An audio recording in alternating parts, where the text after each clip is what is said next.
All right, hello and welcome, Saints Nation. Thank you for joining us here on this Wednesday evening for some NECC Legends Division playoffs, semifinals for League of Legends. Of course, we got our St. Clair Saints up against Columbia College, and we're getting started right into the swing of things here with the drafts. We're going to see this live as it happens here, starting with St. Clair in the blue side. I realized they did not quite change the titles on the pro draft. So bear with us for any confusion in that regard. But of course, it's St. Clair in the blue, Columbia College going to be there in the red. My name's Dan Banner, also known as Mr. Danner, is going to be your host here for tonight's action. As we have the bands basically underway and good here. And at this rate, it looks like both my boys are going to get banned out right off the start here. So Kane, Nautilus, Milio off the board on this side of St. Clair. Then looking at the Columbia College squad, taking away the Nico, the Olaf, and the Maokai, all solid picks in their own right. And Jace does actually end up getting through, so squeaks in at the last possible second. Fair enough. But of course, this is a little bit of an interesting day. We do, of course, have it being patch day here for League of Legends. So a couple of changes in the books. Champion changes wise, definitely a couple of them, but probably nothing too major. Could very well be wrong though. One thing that is kind of major though, as we take a look at the St. Clair draft, Rockboom is going to get his Tristana, which has basically been banned out pretty well this entire season. So it's interesting that Columbia College had let that one go on through. Over on the side of Columbia College, Varus going to be picked up, matching 80 carry for 80 carry as of right now, awaiting their second pick momentarily. Ari looks like it is being hovered and will end up being locked in. Very safe mage, to say the least, for the mid lane there. While we do wait for our next pick, do want to quickly, of course, introduce our starting lineups here for tonight's matchup. Of course, for the side of St. Clair, let's start things off with Ricky up in the top lane, of course. In the jungle, we do have, I am going to cheat for a brief second here. Do not mind me. Actually, doesn't even look like he's in there. I believe it's supposed to be Alonzo here today, but getting baited out a little bit. In the mid lane, we do have Bakery Boy. Down in the bot lane, we do have Rockboom, of course, who does have his Tristana, and it looks like getting partnered up with him this time by is going to be Fresh. And Fresh looking to pick up that Lulu. It looks like here, as we do see the Lulu and the Annie, as we did see Annie getting picked up really consistently lately over in professional play. Just tons of damage and relatively safe-ish early as long as she doesn't get dove without a stun. That is definitely something to keep in mind of. Over on the Columbia College side, this is actually kind of predictable here. I had the opportunity to take a look at the top laner as we take a look at Infernal Myths there in the Columbia College top lane. This guy has a 52% win rate on Cho'Gath in his ranked games. And when you take a look at his last couple of games, out of the last 10, 8 of them have been Cho'Gath. So fair enough, a comfort pick, to say the least, there for Infernal Myths. In the jungle, it is going to be CC Pengu there for Columbia. Also have Benjamix rather, in the mid lane, going to be picking up that Ari. In the bot lane, there is going to be Paragon picking up the Varus for their pick this time by. And then their support will quickly take the quickest of peaks. Going to cheat one more time here. Do not mind me. It is going to be Red Quilvin, it looks like, as of this moment. Of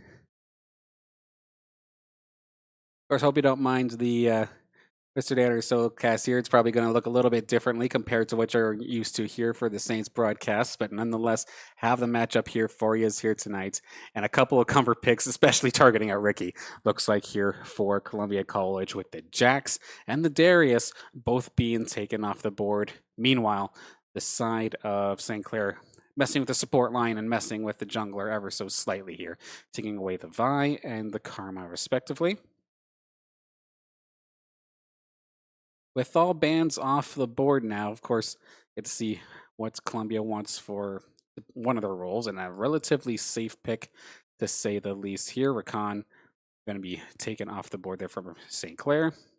Because we kind of know what St. Clair's style is going to end up being here. They're probably just going to let Rock Boom just farm away into the late game, especially with that Tristana. It doesn't always have to be Tristana. Whatever AD carry he picks seems to kind of go down that route, but will oftentimes find a way to farm his way into the late game with the rest of the Saints as well. And another Ricky Classic could be coming on up here as the Aatrox gets locked in for that duel with Cho'Gath with Infernal Myths up there in the top lane.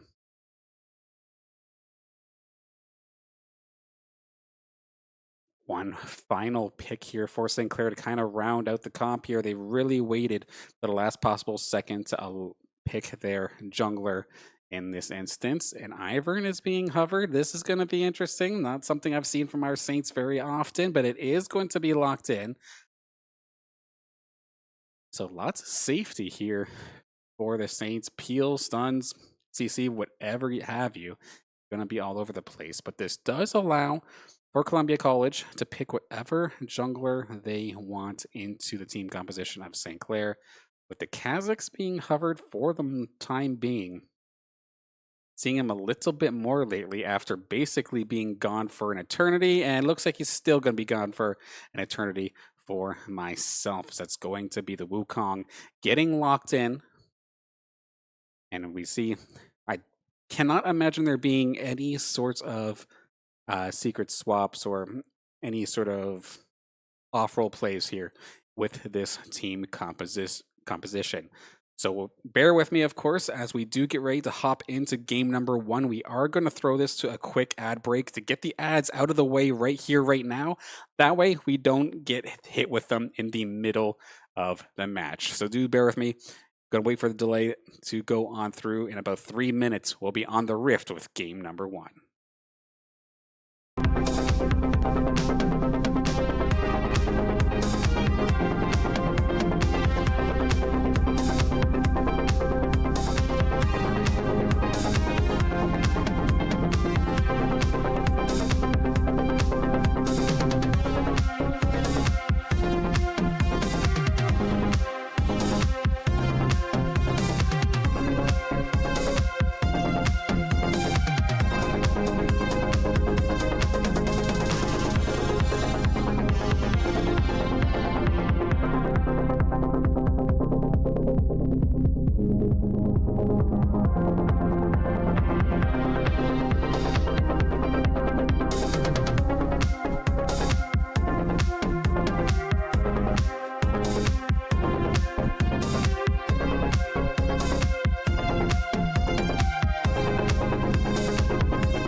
All right, ladies and gentlemen, thank you for bearing through the ad break and getting ourselves into lobby. But here we are, game number 1 here between St. Clair College and Columbia College in this NECC Legends semifinal matchup. We already see the Saints off onto the top side, really making their presence known as Bakery Boy.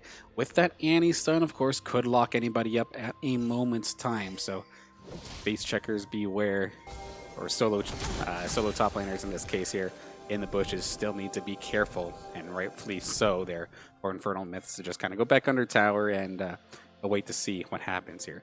Saints, though, on a bit of a collision course. Rockboom is going to get absolutely jumped on, going to immediately have to use his W. He manages to stay alive immediately, but we have a little bit of a scrap, or a tiny little scrap there for a second. Fresh is now here as well. So a 5-on-4. Infernal Myth stuck up there in the top lane, but to be fair, at the end of the day, nobody really gets taken down too badly other than Rockboom off the initial pop. Going to be forced to go back immediately. Did end up burning both Summoner's spells and did get forced to start with his jetpack, start with W in this laning phase. We're just going to mess around probably a little bit, to say the least. However, no kills given up in that exchange nonetheless there. So a little bit of a W there for the side of Columbia College. However, they do need to capitalize on it sometime in the next couple minutes, while Rockboom does not have his flash or cleanse up. So we'll have to keep an eye on this bot lane. Solid start here for the side of Columbia College. Scrap here in the mid lane as well. Bakery Boy just trading back and forth. But of course, now that we have the opportunity to see all the names here on screen, let's introduce these teams one more time here, because I did actually get a couple of them wrong, to say the least here. Columbia College, Infernal Myths up in the top lane, CC Pengu in the jungle on the Wukong, Benjamex on the Ari in the mid lane, Paragon on the Varus in the bot lane as the AD carry, and it's going to be Vondo. This is the player that I had wrong initially. Vondo is the support player here for the side of Columbia. Meanwhile, as we see Ricky jump on in, we'll introduce Ricky up in the top lane. Red Quelvin is what I believe Alonso's new tag is. So during the regular season, for things like NECC, you might have recognized him as Timmy's at 3 a.m. Bakery Boy going to be there in the mid lane, of course, like Twitch chat, of course, is saying no Akashi, but Bakery Boy is still sick. Do not get me wrong. Absolutely able to pop off in his own right. Rockboom on his signature Tristana, and Fresh is going to be here in the support line. We see him face tanking, kind of trying to bait them out a little bit, and it is going to kind of work. Paragon went extremely aggressive trying to jump on the Fresh. The Ignite is on top of Fresh, but it's just getting nothing but shielded. This is going to get passed on over to Rockboom slowly but surely. First Blood going to St. Clair and going exactly where they want it, right into Rockboom's pocket. Yeah, for those saying, where's Akashi, where is Maddie, and where is Biscotti? This, of course, is for NECC's semifinals. And it's like, wait a minute, NECC didn't have any regular season. Kind of. It wasn't necessarily during the spring season. This is playoffs that date all the way back from the fall and like early winter semester of the NECC League of Legends season. So players that were not competing at that time, in this case those 3 players there from St. Clair, are not actually on the Rift here tonight, which is why it's a little bit of a different roster or a different starting lineup here than what you are used to. So a little bit odd, a little bit interesting.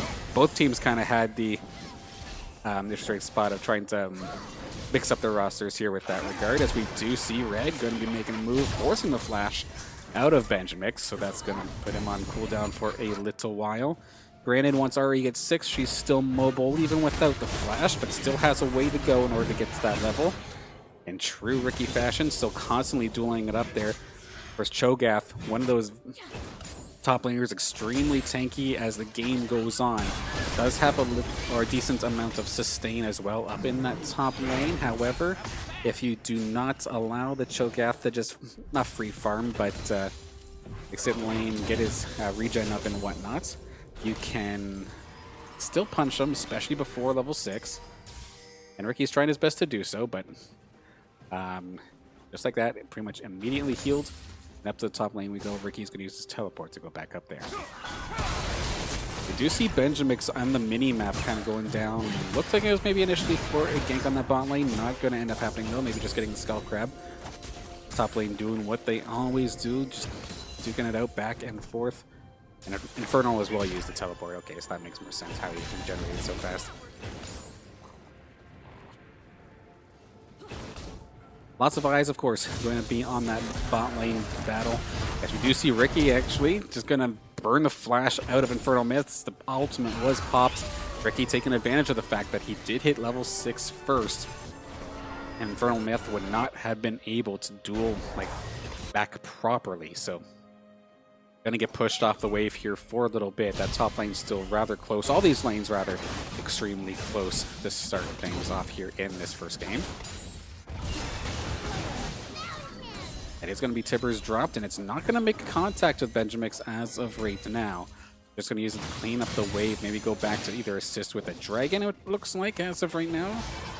A good little push up and into the dragon. The jungler on the side of Columbia is nearby, so could have some Wukong shenanigans go on through here. The Saints do know that Pengu is there. As the dragon gets lower and lower, the chaos will start to ensue. Pengu's extremely low. If he wants to dive in, it might be for his life. Rock Boom just straight up yeets it right on through and uses the rocket pack to just jump right into the dragon pit. Keep himself safe. A very aggressive move from Rock Boom, going to make Columbia College think twice for diving into big group like that. So first dragon, Cloud Drake, gonna go on into the pocket of St. Clair.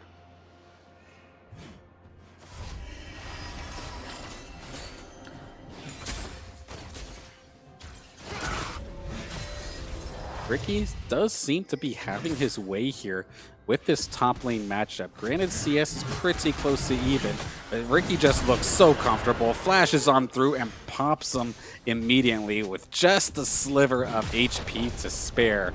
The solo dive from Ricky, gonna get himself the kill, get out of dodge. Nobody is here to pick up the kill. No crest map ultimates or anything to snipe him out as well.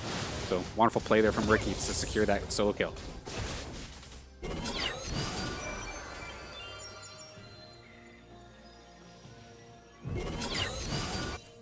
We did kind of get to see a little bit of what Ivern could end up doing in some of these engagements, just with even messing with the vision a little bit in those bushes. Like initially there for Pengu and the rest of the Columbia squad that were coming to try and maybe contest the dragon. They thought maybe they're dealing with one, maybe two. But if you look inside the bushes when they weren't auto-attacking, it was like 3 or 4, and that was definitely going to be a difficult task, especially once Pengu got pushed down. As we now see Rock Boom in a relatively aggressive position, opting not to engage as of this moment. I'm not sure if this Saints know where he is. They will now, however. They are going to catch the ward. Pengu up on the top side of the mid lane there.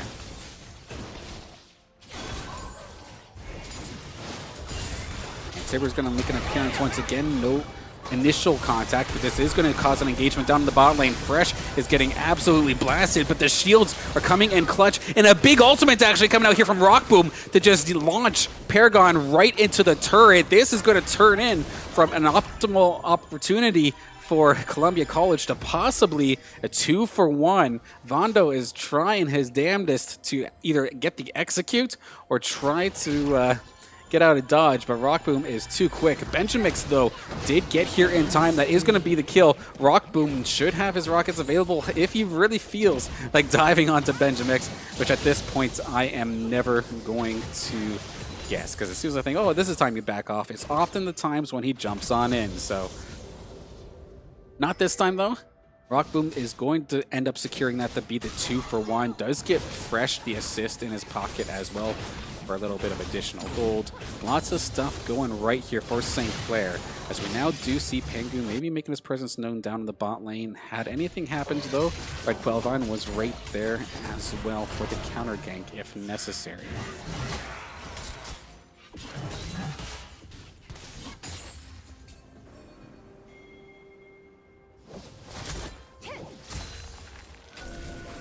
Now's the time for Infernal Myths, I guess, to not necessarily relax a little bit, but you know you've got your R, so you got your ultimate, so you can start stacking up that health, becoming more and more tanky. And now he's got a couple items under his belt, maybe not necessarily be such a free meal, to say the least here, for Ricky with how aggressive he's been on this Aatrox.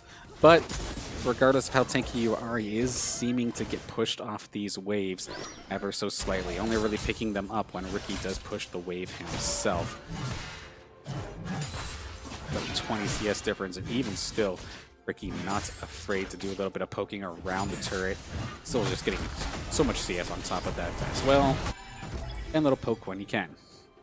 The trap is being laid here against the Saints in this bot lane. Pengu is right here, could pop in with that clone at any moment and dive right into the middle. There is no backup as of this moment, although there is some close. They actually do manage to bait this out. Fresh gonna ult himself to keep himself alive. Somehow, so many shields keeping him alive. Beautifully done, just buying so much time. Paragon is going to get the kill onto Fresh, but the job might have been done. They're going to keep on diving on forward. Red's going to find himself the kill. Paragon has absolutely nowhere to go. Lost in the bushes. Gets taken down. Double kill for Rockboom. He's just going to send it under the turret anyway, why don't you? Can he find one more? It's got the shield on top of him as well. This Ahri is not long for this world. Daisy going to come in, give him the finger poke of death, and that is going to be a massive swing here for the Saints as 4 members fall on the side of Columbia College for only Fresh's life, which, as a support player, I did my job, mate. It's just incredible how long it actually took them to kill off Fresh down there in that bot lane. The shields and the health and the healing all coming in clutch, keeping himself alive and buying so much time for the Saints.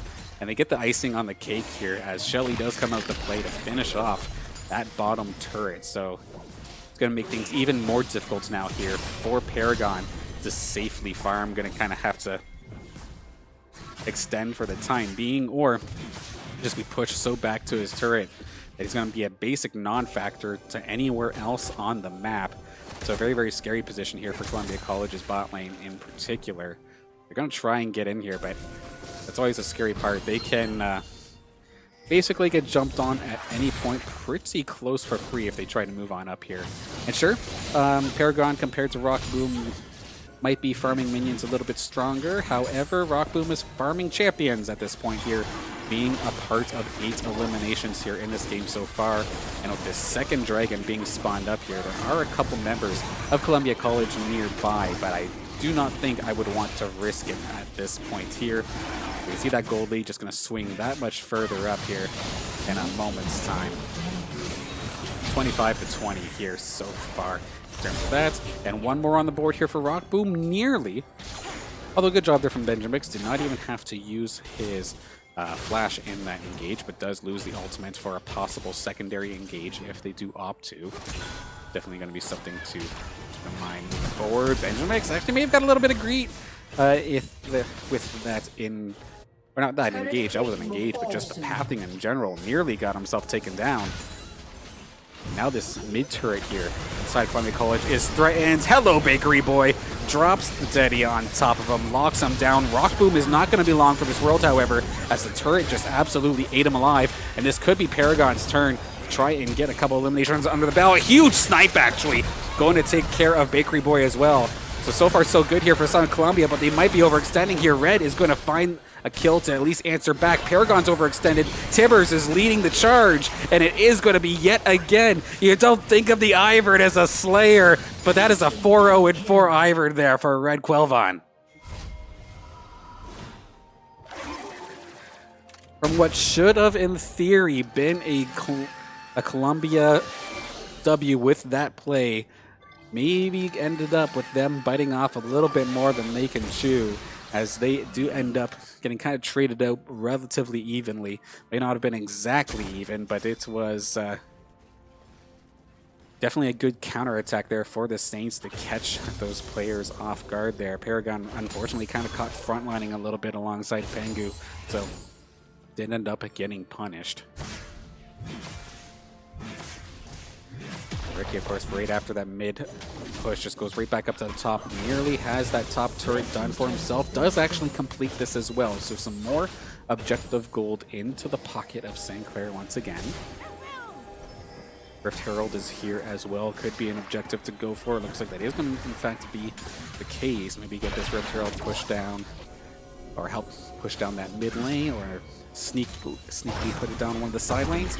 Could be devastating either way, because you can tell Columbia are just scrapping claws out to try to get themselves back into this game.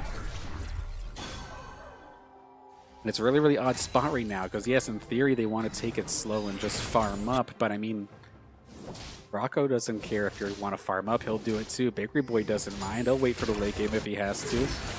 Aatrox, exact same thing. Ricky, as long as he gets the fight here and there, he's completely fine with that, I should say. As he does chase down Benjamix down in the bot lane.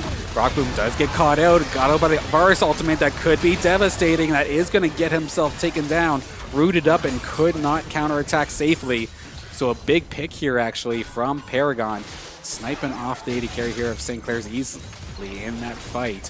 And now, a bit of an objective win here if they can get this turret, but it looks like it's not going to be put down easily. Ricky on the flank alongside Bakery Boy, charging on through, next to no mana, but he's going to try and get maybe one more attack in to get that kill. Fresh is going to take care of Vondo. Ricky is going to go down. The big chomper is coming on down here from Infernal Myth's Cho'Gath, securing the kill onto him there. So scrappy little 1-for-1 after the fact, but it ended up being a 2-for-1 in the favor of Columbia College, and they're going to get a turret out of this as well. Maybe a little bit more. There's still some low health bars and some low mana pools on the side of St. Clair, but at the same time, with Rocco back in swing, he's got his rocket jumps as well. He can go flying here, charging on through. Red's going to find the hit there onto Infernal as well and pick up the kill. Double for Rockboom. Single kill here for Red Quell, and once again, Columbia College, they get their victory and then they overextend and basically give it right back to St. Clair immediately. With Shelly now down here in the mid lane as well, this turret could fall extremely quickly, and that will be the case. Some massive damage coming out here for St. Clair on the Columbia College mid lane, opening it up, just basically inhibitor turrets left in that lane as more and more gold goes into the pocket of St. Clair. Why don't we real quick swap the scoreboard over and kind of see the differences of what we're working with here. The major difference right now, just under 2K difference here for the 80 carries, but pretty much across the board that seems to be the case. Just about 2K or so, maybe a little bit less there in the top lane, but overall, in terms of gold, Saints got a little bit more in their pocket, got a little bit more firepower, and seems like a little bit more confidence. It does not help also as well for Columbia. That Infinity Edge is ready to rock here as the next engagement goes on through. Pengu tries to get to the back line, but is immediately shut down, but it's going to be Ricky taking care of Paragon right off the top. Going to trade his life for it, but this fight is not over. This third Drake is definitely being eyed here by St. Clair. But at the same time, Columbia College do not want to give this up and get threatened with a soul point on top of the rest of the deficits that they're facing here in this game. Flashing on over, they are trying to run away as best as possible. So many members on the side of Columbia College with less than half of their health. While unfortunately there for them, the main tank, the Cho'Gath Infernal Myth, he was the most healthy of them all, and it wasn't due to regen, just that's not where the battle was. The tank was not the one soaking up the damage. It was Paragon's Varus. The AD carry, unfortunately, ate all the damage in that one there for Columbia. So with 3 dragons in the pocket here for St. Clair, the amount of win conditions opening up for them is just starting to get a little bit out of hand, to say the least. They have the gold lead. They have plenty of objectives in regards to turrets, lots of map positioning in that regard, and they also, of course, can wait for Baron, can wait for Soul as well, and just be an absolute monstrous unit as soon as those buffs do spawn once again. doing a good job keeping map control as well. What did I say? Map positioning? I meant map control or vision control. That's the word I meant to say. That's what Saints are doing a pretty good job of as of right now. Benjamic's going to try and maybe make a push down on that bot lane. However, Ricky is just going to happily collect the minions and pretend like that didn't even exist. Takes care of that nice and quick. We got Baron buff going to be joining us here in just a moment's time, now spawning in. So that is going to be looking like the objective the Saints are going to push towards as of right now. Put some bushes around, gain some vision, get the wards out here. Fresh baiting as per usual. You know he does not mind being the one getting jumped on because it means that Bakery Boy, Rock Boom, and Ricky and the rest of the squad just get to hang back and do their damage. Pangu looking for it. He's going to engage right onto Rockboom, but Rockboom does not get knocked out of his jump. So that means Benjamin is going to take so much damage. Vondo does knock up a couple members of the St. Clair squad, but it is not going to matter. Not going to be long for this world. Gets taken down. It's going to be Bakery Boy finding the double kill. Infernal Myths is not going to be long for this world as well. You may be a tanky Cho'Gath, but it does not matter when you have so much damage getting pelted at you. The Saints handily going to take the 3-for-1 trade and move on over to this Baron buff pretty well immediately. And Rockboom even, he's going to look for maybe one more to say the least. Tick, tick, boom, sets him off, and there is no jungler to contest. Benjamix is the only one who could possibly contest, and he's way out at Narnia at this point here. He has got no chance to get back here in time. So that is going to be Baron buff here for St. Clair. Absolutely covering all of their bases, dotting their I's and crossing their T's, securing any possible way to not only get that lead, but get more ahead with that lead instead of getting overly excited and throwing it away.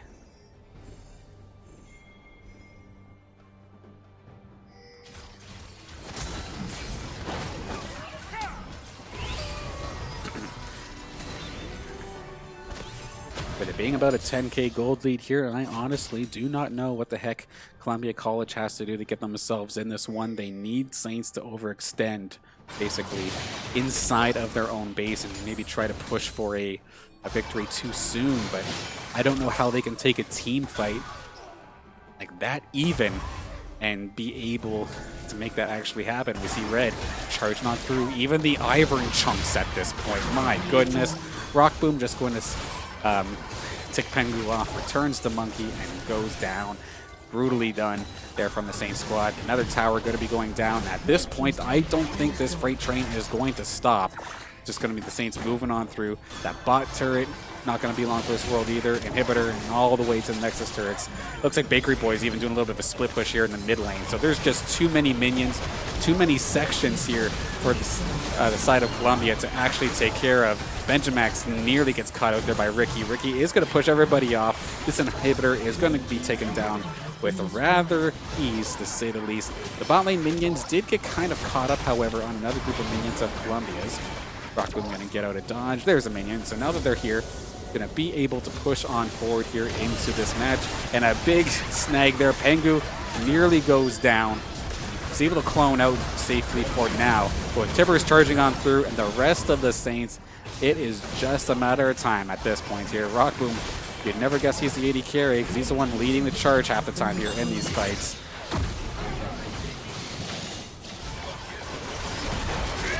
Red somehow bursting the Ari in this case. Benjamix goes down. Ricky just tanking up so much and sustaining so much on top of all the shielding here from Fresh and Red at the same time. Columbia will fall here in game number 1 after an extremely dominating performance across the board here for your Saints.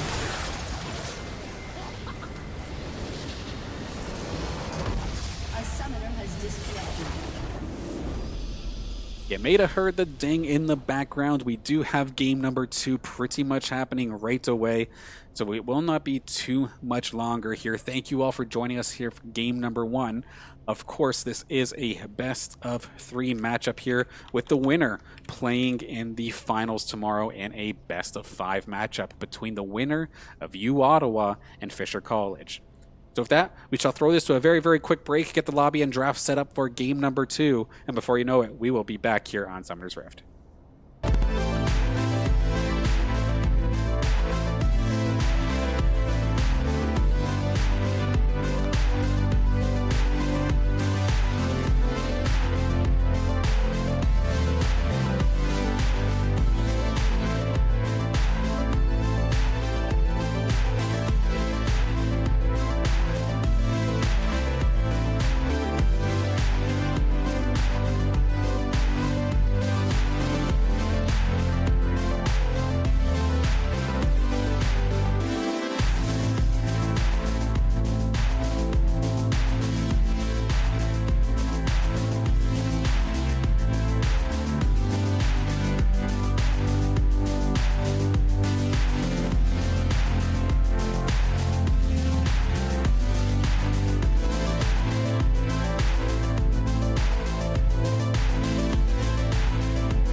All right, everybody. Thanks for holding up with us here. Game number two's draft is now underway.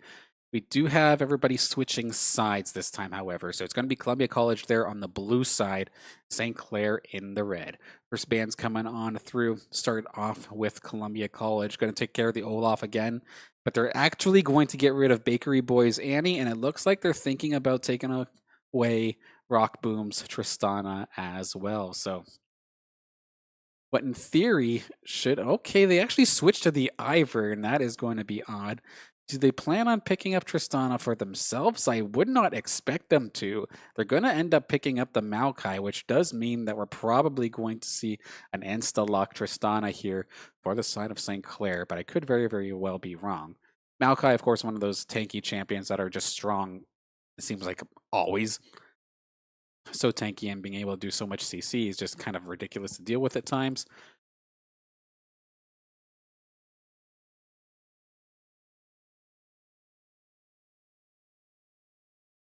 Meanwhile, for the side of St. Clair, the bands are going to be the Kane, Milio, and Nico, and we are actually feeling confident, it looks like, right now, as we are going to see more than likely the Rock Boom Draven coming on up. Of course, one of those characters that like relatively strong in their own right, but usually not in the meta, but it's usually the go-to pick if you feel like you can absolutely destroy your opponent. And that could be the case right here as we're going to see Red Quillvan, it looks like, picking up the Vi as well. So a very strong engaged target. If the Saints want to dive, they definitely have themselves the start of a composition to do it, it looks like. Granted, Maokai is also pretty solid when it comes to counter engage, so Columbia College is not necessarily in a bad spot already by picking the Maokai and feeling pretty confident in their pick as well. The Ezreal looking like Hubbard locked in, so mobile, but how well can they survive the bot lane of St. Clair? We're going to see it paired up with the Karma, it looks like, which to be fair, Ezreal Karma is a very, very solid poking lane as long as they're not the ones getting completely hard dove all the time. So we'll have to see how that bot lane goes out, assuming that this is a Karma support, of course. This very well could be top, this could be mid. One of the beauties of Karma, of course, being able to flex that champion wherever you want to for the most part, except jungle. Although I'm sure someone's tried it at some point. This might be a fresh classic here if they do opt to go for it. So you want to dive, we're going to have the Amumu support coming out here, which if I recall correctly was what Fresh was playing a ton back in that fall/winter season of last year. So interesting to see the Mumu coming up here, a little bit of a comfort pick and a very similar style. You might not have necessarily as much shielding or as much support per se. However, you're basically the secondary tank at this point here. And if you go down, but everybody else does their job as well, you've done yours. Picks coming on out here, they're going to take away the Yasuo, which is a little bit odd. We've seen Ricky pull it out before when confident, to say the least. But definitely not something I would have necessarily took the ban off when you have other champions that you've already seen go through in this one, especially if you're leaving up the Darius or the Jax, which they are as of right now. Saints taking away the Urgot, which must be something that I just don't quite know. I don't ever remember Urgot actually being any decent, but that could be just over my head. Syndra, always solid though, can't go wrong. Where does this ban go? It is going to be banning out the Jace. So both my boys banned out in this game, it looks like. But how about picks? We do have pick number 4. Saints still need to secure their mid laner and their top laner, assuming that there is no flexibility with the Vi or a Mumu or the Draven. Which is possible. I've seen some reckless people picking Draven up in the top lane before.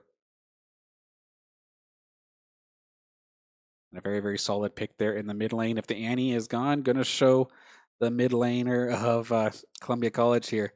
Going to show him how it's done this time by picking the Ari up. So now I'm going to have to see what they end up taking this time by. Going to have to place something different, to say the least. And then Saints have last pick For their top lane, Ricky is going to get to have whatever champ he wants, assuming it doesn't get picked away here, because we're going to see this top lane pick probably right here, right now.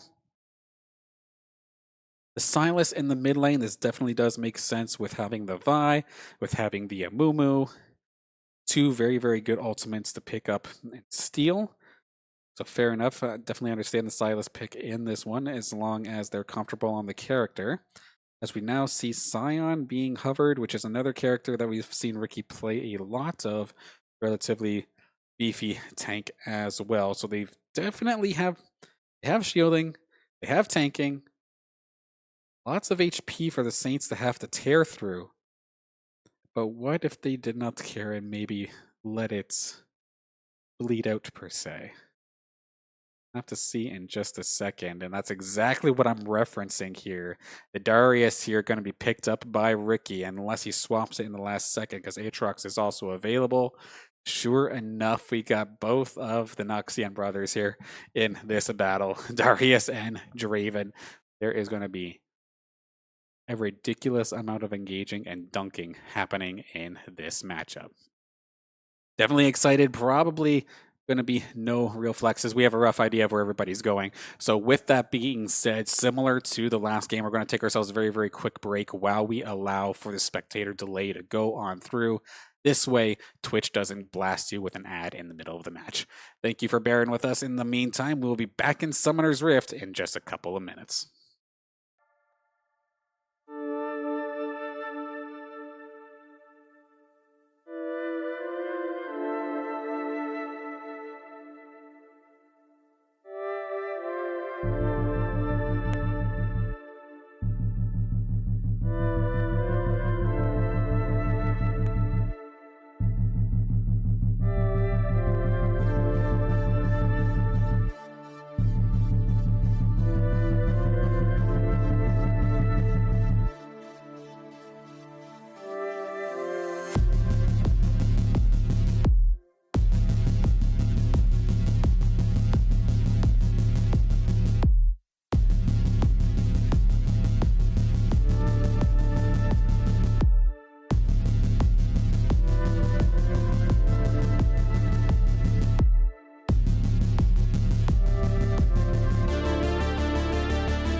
And off we go for game number 2 here between St. Clair College and Columbia College in this NECC Legends Division semifinal matchup.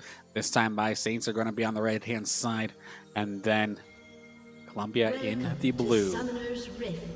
Champions basically lining up as basically in the position that we thought they would after the draft. Of course, if you are just joining us, game number 1 was definitely a rough time here for Columbia College as they, for the most part, got rolled after the 10-minute mark.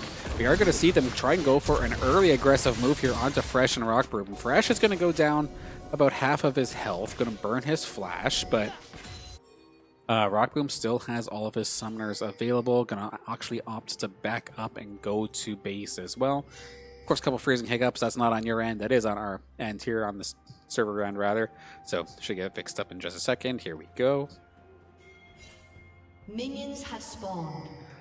Bakery Boy this time by gonna try and show Benjamix how it's done on this Ari. Then up in the top lane, I feel like it's going to be a spot we're going to be referencing relatively frequently as this match goes on, especially if they can get a jump start. Ricky's going to pull on through. Bakery Boy gets rid of the Blast Cone as well. It's going to make Infernal Myths go into a very, very rough spot as the bleed does tick on down, but we do seem to have a pause. What on earth do we got going on here? Let's double check and see. It's hard to tell. I did see, of course, before we actually got into the game, there was a pause as well, as somebody was apparently having internal organ failure, if you say those there, if you know what I'm saying. Is Ricky overextension a little bit? It's going to be forced to burn his flash away, so a little bit of a shot for shot up in the top lane with the flash going away from Ricky. They're going to really try and push. This is going to be fought out actually here. Pengu is here, Smite ready and waiting as well, and it looks like they are going to be able to secure that one in just a moment's time. I cannot imagine that Red Quelvon and Ricky want to fight this 3-on-2. Bakery Boy, of course, is nearby, but at the same time, he's trying to take advantage of the fact that Benjamix has been pulled away from his lane, so immediately shoving those minions into the turret to make him lose out relatively quickly. Or maybe not even necessarily pushing minions into the turret, just waiting in the mid lane and just slowly but surely letting them kill him off. So fair enough. That should mean that it's going to be some level advantages here for Bakery Boy earlier here in this lane. We do seem to be having a little bit of a stuttering issue here on the server itself, so bear with us in the meantime.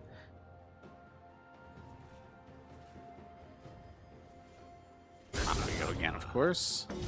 Ricky already level 2 compared to Infernal Myth, being able to, or not even necessarily pushing him off, just constantly going for these aggressive moves, securing the bleed on top of him constantly. And that is going to be rough to deal with as this laning phase goes on here for Infernal. Because yes, you do have a little bit of shields, but if you're constantly fighting through a bleed, I feel like that shield's going to get beat through extremely quickly. Saints kind of forced under their turrets, but of course Draven, one of the characters that can actually farm under turret early relatively easily, as long as they can keep those axes spinning and keep catching them. Does have to watch out from being poked aside, because that's the one thing that Paragon and Vondo will have the advantage of down in that bot lane there for the side of Columbia. It is the fact that they have that extra range as long as they're not shooting through minions. We see more and more damage, plus the minion damage as well, just going right on to Myths, who's definitely having a hard time, to say the least, there in the lane phase. Bakery Boy getting jumped on, but now has the opportunity for the counterattack, and then a couple of autos in. Considering that Benjamix was a little bit behind and is still behind in terms of levels, was at least for a bit there keeping the HP bars relatively healthy. And one more time, Ricky is just going to absolutely abuse this every single time he's got cooldowns. He may not have any more mana, and we do see that Myths is regenerating some health just enough to kind of outlast the bleed. But constantly just being pressured out, going to be forced to go back to base. It means Ricky gets to go back to base for free, and all of these minions here up in that top lane are just going to go right into the turrets instead of the pocket of Infernal Myths. We got some fans for Rocco here in the Twitch chat, of course. Shout out to all y'all. Shout out to everybody, of course, watching and tuning in here on this Wednesday evening. Of course, we all thought it was off season. Not quite yet at this matchup, and then maybe a matchup tomorrow before we really sign off here for the summer, with the exception of any sort of one-off tournaments that the teams might play in, which we do not quite know of as of yet, of course. Fresh going face-to-face here with Vondo, not scared in the slightest. Rock Boom, so plenty of mana, Fresh plenty of mana, and they are going to get aggressive, going to wait until the Arcane Shift goes on through. Focusing Vondo initially, Rock Boom kind of splitting himself between two targets so that nobody is actually really going down. Fresh trying to get his way back in here. Rock Boom extremely close. The Ignite is ticking, but Vondo is going to go down. The bandage toss there from Fresh is going to get it, but can Paragon secure the 2-for-1 in this case? Is going to slowly but surely get it done here. So Fresh and Rock Boom try to get aggressive, and it does end up biting them a little bit. The different style of characters, or the champions rather, maybe not as cohesive as their combo of the Tristana Lulu like last time, which, to be fair, they also had that available here for game number 2. Neither of the bot lane champions were banned out last time. As we see yet even more damage, and even just waiting to use that grab for the last possible second, right when they're about to be out of range for so much more additional harassment, and Infernal just straight up not having a good time up here in this top lane. With Dragon now spawned, we do see a Red 12 on here, right by the Dragon Pit. Bakery Boy clearing up some vision as well. Maybe opting to try and get a dive here. If they are able to get a kill out to Rock Boom and earn some bonus gold, that would be major. They're damn well going to try. Fresh tanking on through. Kill goes on through immediately, but it is going to be handed over to Redville. And Rock Boom is under turret, getting absolutely taken down. Benjamix is going to pay, or make the Saints pay rather, for their over-aggressive dive, and now they might be able to turn this into either another kill onto Red Quelvon. They're looking for it. Benjamix charging on through. Bakery Boy, though, is still in the background for some artillery fire, but does not matter. There's too many members of Columbia College, and they are going to one by one take care of the Saints for their over-aggressive dive. Well, Benjamix might be finding himself in a little bit of a predicament. Similar situation to what we saw in game number 1. One thing that happens pretty frequently, even though Columbia College fell behind relatively early in the game, they were able to find some good picks. But then after those picks, they would not back off. And they would get themselves into these overextended positions where they would just basically feed the kills that they just earned right back on over to the Saints. So the Saints' mistakes were never punished. This time, however, they absolutely punished the heck out of the Saints by getting at least 3 kills in that engagement on top of a dragon as well. So for the first time, I think, in this series, we are going to see Columbia College starting things off with the lead early in this game. Red Quelvon down here in the bot lane, as we are going to see Fresh dive on through. Is not level 6 yet, so he does not have the ultimate, but they are dead set on trying to get Rock Boom a kill, and he is finally going to be able to cash in on this elimination here on to Vondo, but they have to be careful. Paragon is baiting it out a little bit. Pengu is here. The possibility of a 2-on-3. The Silas is going to be Benjamax. Should be here in the back lines in just a moment's time as well. But if they wanted to continue this, they would have to dive. The Saints are wisely trying to back away and get away from this turret, because this could be troublesome. The stolen ultimate from Benjamax is going to use the Assault and Battery there from side of the Saints, and it's going to just pay him dividends as of right now. Bakery Boy, he's going to have to run into 2. He's straight up going to face tank it. Does not care. Ran out of cooldowns, though. Paragon is going to fall. It's all down to the 2-on-1 as Red Quelvon waits for his cooldowns and gets himself right back into the fight. But now Vondo is back, who died a couple of moments ago. Gets back in the nick of time. Benjamax looking for one more, and they're going to trade it out 1-for-1 at least. An absolute cluster in the bot lane. Scrapping it up as you will. But the big winner I feel like right now is Paragon and Benjamax. A lot of those eliminations falling into their pockets. Pengu getting credited with 3 assists as well, and 7 assists currently being credited here for Vondo, just being able to be a part of pretty much the majority of the eliminations that we have seen on the field, whether it was by the Dragon, whether it was by mid lane or the bot lane, all over the place, and it is going to allow for the side of Columbia College to get themselves a little bit more of a lead compared to what they were, just over 1,000 at this point.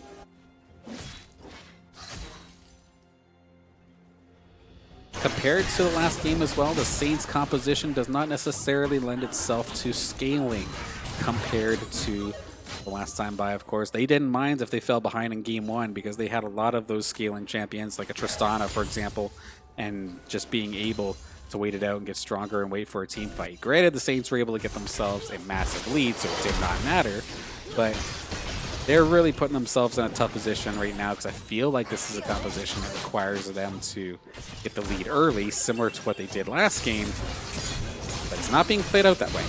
Not yet, anyway. We've also not really seen Ricky or Infernal involved with the team fights yet, as it is still relatively early. But I feel like Ricky is going to be an absolute menace once these team fight phases actually do start becoming a thing. But of course, Ricky's play style, he does not opt for teleport up in the top lane. Does have the flash ghost instead. So just being an absolute menace when the fight actually does break out, being able to get exactly where he needs to.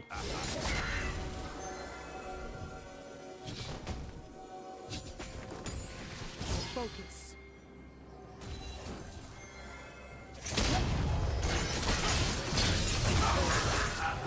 You can see the plays right now here for Columbia College, just definitely feeling a little bit confident, able to just walk on in to the Saints jungle and take the blue buff. Go and take what they please at this point here, as more of those tower plates are going to go into the pocket of the bot lane. Columbia as well take their lead and extend it just ever so slightly. Trinity Force is going to be completed on both sides here, so one big item in regards to the 80 carries, but it's going to be interesting to see on support and the mid lane side, as of course Silas there, Benjamix, had a really good time to start things off. Fresh, gonna get caught with his pants down a little bit here, went for the attack and ends up just completely getting dunked on. Requelva gonna try and block. Rockboom is down so low on HP, but a solid baiting job by Rockboom, with Red Quelven being able to finish the job to at least get them to 1-for-1, but they have to retreat quickly. They do not realize Benjamix is there until this very moment. Quelven going to just dive on out of there. They're going to end up giving up this turret, which means this is going to be a net positive for this side of Columbia. Even if they just opt for the turret plates at this point, it's a positive, it looks like. Bakery Boy going to be pushed aside here in this mid lane. Tried to answer back with at least a couple of turret plates, may have gotten 1, maybe 2, but not enough to really recover the damage that we did see down in that bot lane. But if we wanted to be in for a series, this is definitely looking like it. A much more stable Columbia College this time by compared to last. But you can tell that the Saints, based off of the draft, was a little bit more comfortable going into game number 2 here. I feel like personally this draft is not something they would have picked in a do or die situation. But it doesn't mean that it's not going to work or it's not a good draft. I wouldn't even call this cocky. It's just different, to say the least here. And so far, Columbia College doing a solid job of mitigating the new challenges, as their next dragon, the Infernal Dragon, is now right here in the river. Bakery Boy going to make the way down, but does not quite have the assistance of Red Quelven for a smite. So he's going to be forced to kind of duel back and forth here. A little bit awkward. Ultimate was taken. Or that wasn't Benjamax, that's Paragon. Hello. I didn't even realize it was Israel for a second here. I must be losing it a little bit, but one thing that the Saints are also losing, that dragon is going to, in fact, go on down. Hex Soul going to end up being the thing. So we're going to play a little bit of Portal here on this game number 2 as well. And if anything, I feel like that's actually a solid pickup here for Columbia College. We've seen that they've been able to, so far in this game number 2, even if somebody gets taken down relatively early in a fight, they do not hesitate to spawn back in and get right back into the fight as soon as possible. I know we saw Vondo a little bit earlier down on that bot lane. Got picked off, did not matter. I was able to start throwing some shields and throwing some flares or whatever, some fire to really finish off one of those early team fights.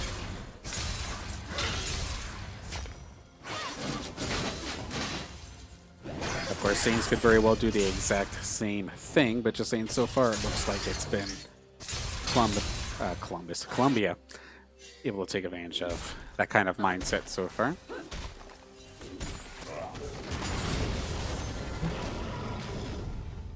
And with the game not necessarily going in the favor of Saints, they've kind of quieted it down just ever so slightly. Exception on this mid lane here, Bakery Boy getting jumped on once again, but not a full committal here from BenjaMeX. But one thing to consider is as this fight's been going down, it feels like there's not necessarily anything too huge happening. But that's actually let the Saints catch up and tie this game, I feel like, just by fundamentals. See a little bit of a gold differential or CS differential in a couple of these lanes, and that top is definitely the biggest difference, which is probably why we're seeing them get focused here as of right now. Infernal Myth just immediately popping the ult to just try and get out of dodge, just nervous about getting bursted down or bled out. Ricky not afraid to stay close, however, as we are going to have, it looks like, the Rift Herald showing up in about 20 seconds or so. Red team's turret has been destroyed. Bot lane turret going to be going down, put this side of Columbia back in the lead ever so slightly. But again, just the more and more we see this, the scarier it is, I believe, as soon as Ricky actually starts getting into fights. And we are going to see Saints go after this Rift Herald nice and quickly. Rock Boom is here to assist as well. They want to burst this down quickly. And by the time that Columbia notices it, they are not quite in position, so they're going to let that one go. Where do they opt to go with this Rift? We will have to see momentarily. Infernal thinking that he's going to be a little cute in the bush there and try and maybe make a gank on the Bakery Boy. Definitely opting against it. Probably the wise choice. Rock Boop slowly but surely trying to deal with BenjaMeX here. Fresh is here, but of course, unless Fresh engages, the Amumu can't really necessarily do anything. Rock Boom is going to end up falling down. BenjaMeX is going to take care of him. So unfortunately, we know Fresh has that Amumu comfort pick, but there are certain scenarios where the Amumu is just kind of a rough spot to be in.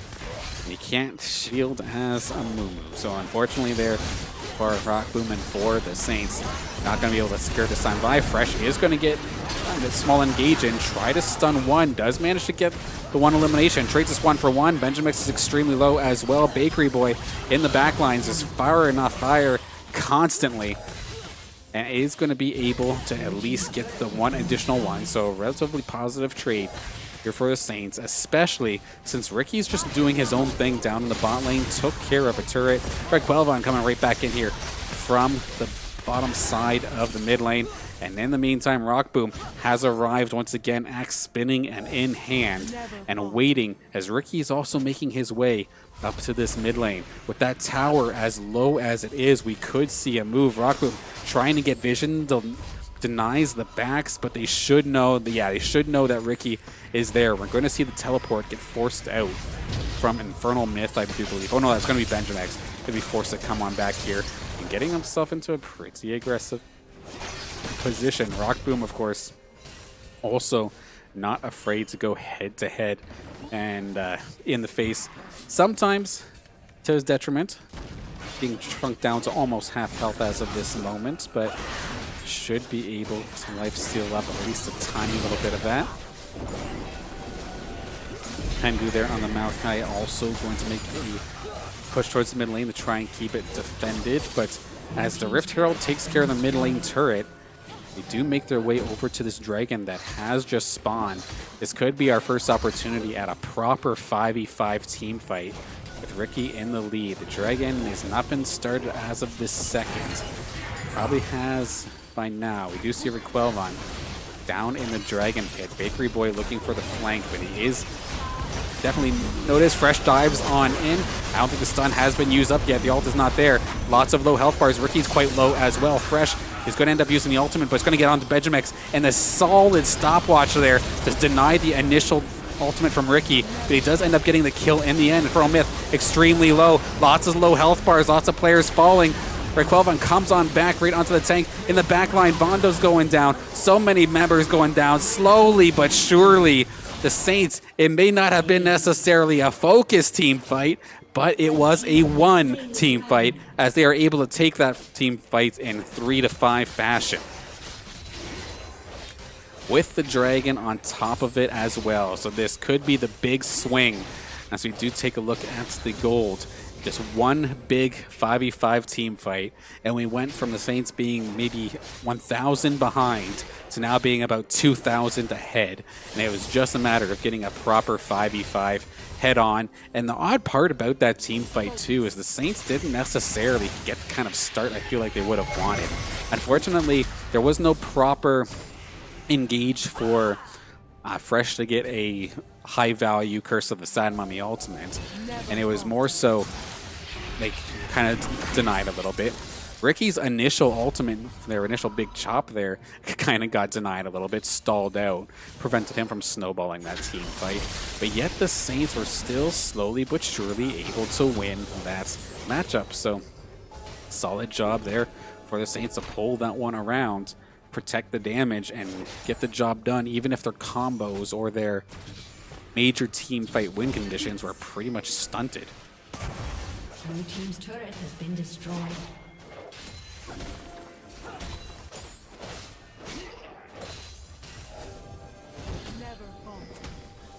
Baron, of course, is now available for the taking. One bad team fight on either end, and that could be a big buff in the pocket for whoever was the victor. The one thing to take into consideration, however, is there is a little bit of cross-map sniping potential, but we'll hang on to that for just a second. Another team fight, firing on through. That was a major Ezreal ult to get right onto Rock Boom. It's going to chunk him down pretty quickly. A little kill there from Fresh, though, before he goes down. At least takes the support with him. Rock Boom relatively untouched on the other side, but overall, it's been a big W here for the side of Colombia, answering with 2 compared to the 1. Vondo, the only one to fall. Benjamex, though, might be getting caught here. Paragon is there, though. Rock Boom getting aggressive. The Bakery Boy, he's just going to commit to it. Can they actually pull this off? They are not. Paragon barely is going to survive. And more gold going into the pocket of Columbia College after a very aggressive move. Does not go into Rock Boom or Bakery Boy's favor, which I definitely understand the temptation. And they got some good shots in there, but they did not quite have the burst damage to get it done. And they're able, or Columbia rather, able to answer with 2 more kills on top of it. So an overall 4-for-1, I do believe, on that fight brings this game to absolutely dead even.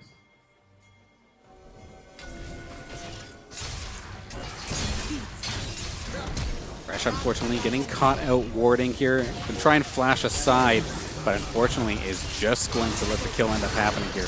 Ricky is also in a really rough position. Might have been ahead in that top lane, but you're not going to be ahead versus 3. And an unfortunate venture here from Fresh, looking to try and get some vision control, ends up putting him in a really, really bad situation. You don't have the support, you don't have the top laner that was leading in that matchup. And you can tell now Columbia is feeling extremely confident, looking towards that Baron. The Red Quelvon would immediately take down, but a huge ultimate actually there from Infernal Myths to immediately jump onto Rock Boom and make it so he cannot kite worth a damn. And that is going to be yet another 2 kills going on over to the side of Columbia. An 11 elimination Ezreal here for Paragon, as he's just on an absolute tear. Alongside Benjamex as well, a much bigger performance here for Benjamex. And that is going to be Baron Nashor going on over to Columbia College. Excuse me. It's incredible how one little error can snowball into another and into another. From what started as an awkward engagement based off of vision control turns into a Baron fight that they did not want to have to take.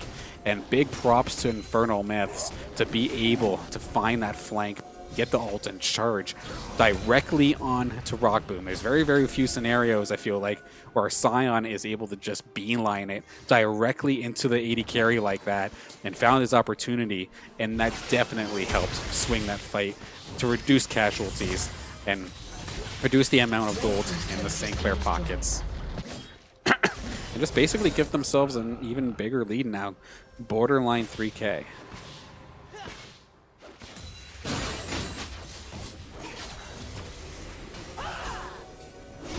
Dragon on the table as well has been started. The Saints are trying to beeline it over.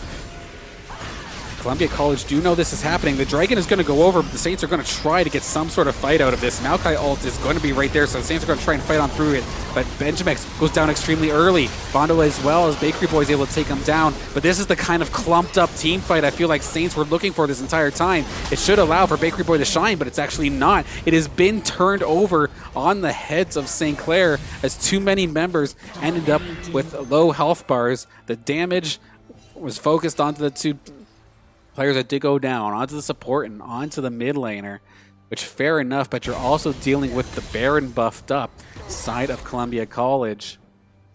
And that team fight did not go in the favor of Saints at all. Early it felt like it kind of was. And we're seeing here, it's even gotten to the point where Pengu's actually kind of confident to chase after Rock Boom. And know that he's probably not going to get outplayed. You can't outmaneuver me if you are rooted. So one more big elimination there on the board. And Columbia College with a massive rebound compared to what we saw in game number 1. Knocking on the door of that middle inhibitor turret.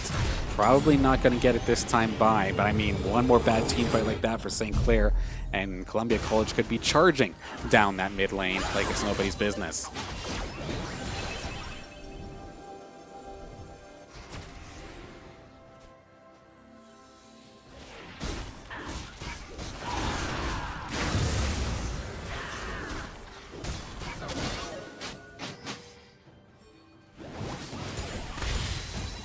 Have ourselves a little bit of a lonely action here as everybody's just respawning back in. No big objectives until another 3 minutes or so. As Baron is going to be the first to pop, but the Dragon will be right there as well. Red Quelvan going to try the one-on-one here with Benjamix, and it's looking like the Red Quelvan's going to be able to secure that one. So a little bit of an awkward one-on-one that Red was able to secure, but in theory, no harm, no foul. There cannot be any really major objective pushed as of this moment, so they'll mend their or lick their wounds, so to speak, but be able to come back fighting with very minimal loss. Ricky nearly gets a pick here onto Paragon, and that's actually going to be the go time here for the Saints to try and get themselves a team fight while they know they're a man ahead, but it does not matter. Paragon was just able to poke through the blue buff area, and slowly but surely, yet again, the Ezreal's going to charge on through alongside Pengu's Maokai. Going to end up turning one down, though, as Paragon does end up going down, but so many low health bars here on the Saints. Bakery Boy is going to go down, tries to flash on her turret to let the turret help with this fight, but it does not matter. Red Quelvan's going to be the only one on the Saints still alive, and the way these team fights are going, so like, what else is what I'm thinking of, but not gonna lie, Columbia College just making these team fights look easy, even though they're a player down in that last team fight. So Saints trying to make plays, and they're, to be honest, it's only about borderline 6,000 behind, so it's not to the point of no return. I know during game number 1 we saw Columbia College at a spot where they were like behind by 10K or something, and usually by that point, like, you kind of accept that that's going to be a wash, or at least extremely difficult. But we are seeing some extremely aggressive moves here from the Saints, trying to get picks when maybe the pick isn't necessarily there. Fresh is the next one here, but there is still no damage until Bakery Boy completes the flank. But Bakery Boy is going to be caught between a support and an AD carry in just a moment's time. There goes Infernal Myth as well. Fresh gets caught in the middle of the opponents once again. Ricky, who might have had a lead early, does not have the tankiness to survive this anymore. And it's just a matter of time before Rock Boom gets popped as well. And Benjamic's going to be credited for that one. So these awkward engages here from the Saints. Some overconfidence is just biting them in the rear over and over again. It seems like might have started in Champ Select, but it especially kind of showed its face the later this game goes on, when players are trying to go one-on-one or one-on-two and just running into players over and over again. Like Bakery Boy's going to run it down for a second there as well, but I don't want to call him out for running it down, because it just feels like that's exactly what the Saints are doing it as a whole here in game number 2. You can tell the motivation seems to be kind of slipping away. They might have gotten some fan favorite champions to pick, but it's not providing a result, at least as of right now. I mean, this game's not done yet, but now we're almost at that 10K point of no return that I was talking about earlier. With a Baron buff in hand, the Saints are actually trying to get a sneak attack here onto this dragon. And honestly, good little ultimate there from Infernal Myth to just scare the Saints away from that dragon. The Draven ult is going to come on through to try and steal it, but it's not going to be the case. There's just too much damage on this side of Columbia. So Baron buff, Dragon Soul, there is not much more that can go better here for the side of Columbia. As long as they take their fights with any sort of intelligence, they should be able to put up a good fight to clean up this game. Big shoutouts, of course, to Benjamix and to Paragon, as their KDAs are definitely something to be proud of. Same thing with, well, I'm just going to give credit to the entire Columbia squad, now that I really think about it. We remember the fact that Infernal Myth was basically like half of the CS of Ricky during the laning phase, yet still managed to actually be a solid frontlining engagement tool for the side of Columbia. Definitely going to give props there.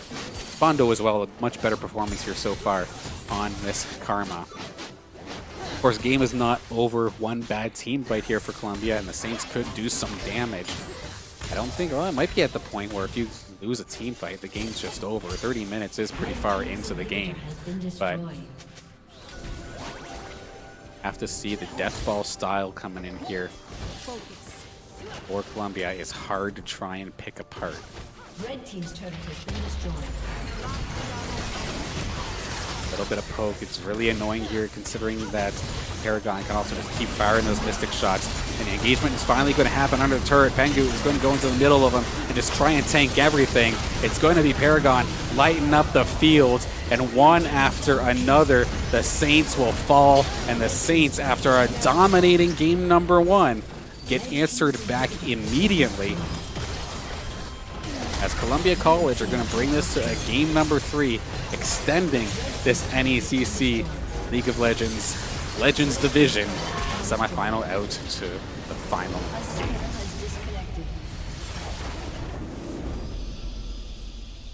Definitely a night and day difference, to say the least. The Saints going to have to go back to the drawing board and maybe go back to a couple of the characters that we saw maybe in game number 1 or something, as that one just did not quite work in the slightest there for them.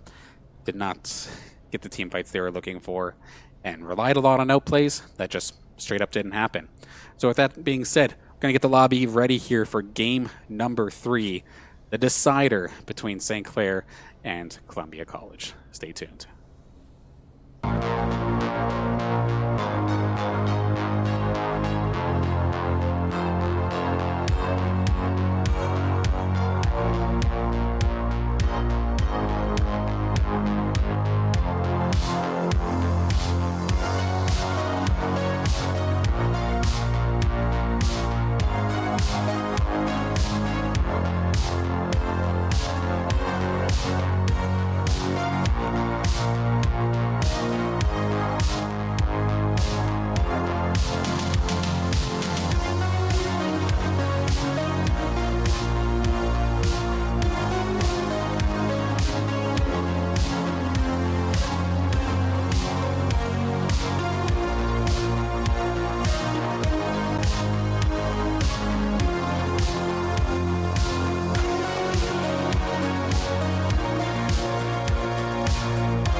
All right, game number 3 is about to get underway. We're starting things off with the draft after a relatively dominant game number 2 here from Columbia College. Was able to shut down the game plan of the Saints pretty well instantaneously. Saints this time are going to be back on the blue side. It did well for them in game number 1. And the Ivern was definitely something that went well for them in game number 1, as we're going to see that being picked up by red once again. Jarvan being hovered here by Columbia to start things off. Match jungler for jungler in theory. I mean, I know Ricky used to gloat about top lane Jarvan being a thing, but I would be very, very surprised to say the least. And the Karma going to get picked up here for Columbia as well. Vondo had a fantastic game number 2, being able to be as supportive as possible while still being able to do a ton of damage at the same time there with that Karma. If it ain't broke, don't fix it. So fair enough. The one thing that the Saints did change in terms of bans based on that last game is they did get rid of the Maokai. Did not want to deal with Pengu again on it. Was very, very solid at setting up the team for those eliminations. And here we go. Tristana left on the board, and this time Rock Boom is not going to hesitate. Going to pick that Tristana pretty well right away. And honestly, I would like this as well. Fresh had a very, very good game 1 on the Lulu. You could tell he was a little bit out of sorts last game on the Amumu. So the Lulu going to be doing a much, or in theory, setting himself up for success with the amount of healing and the amount of shielding that could happen between a Lulu and an Ivern.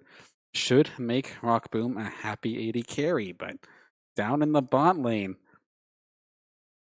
after having a fantastic Ezreal match, going to be switching it up to the Draven for Columbia. So this will be a first here for this AD carry in particular.